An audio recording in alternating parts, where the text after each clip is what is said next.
Basic components of a state chart diagram.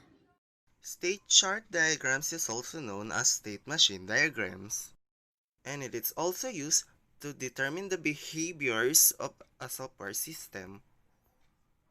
And it is also explains the purpose of an entity within the application system.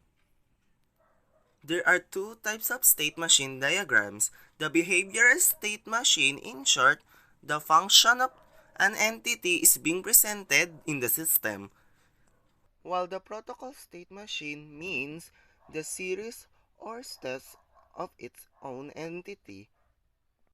Steps to draw a state diagram. First, identify the initial state and the final terminating states. Second, identify the possible states in which the object can exist.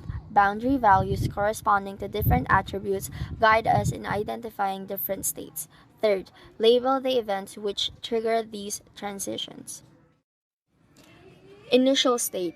We use a black filled circle that represents the initial state of a system or a class. Transition. We use a solid arrow to represent the transition or change of control from one state to another.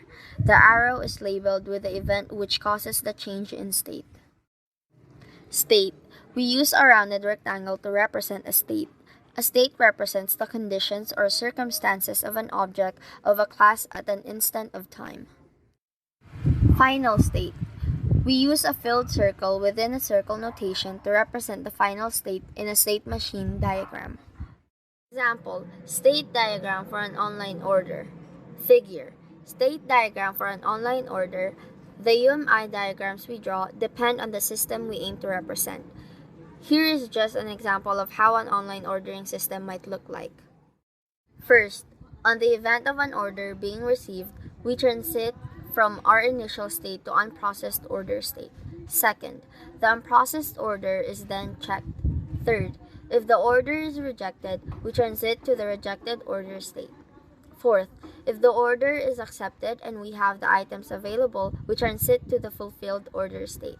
Fifth, however, if the items are not available, we transit to the pending order state. And lastly, after the order is fulfilled, we transit to the final state. In this example, we merge the two states, fulfilled order and rejected order, into one final state.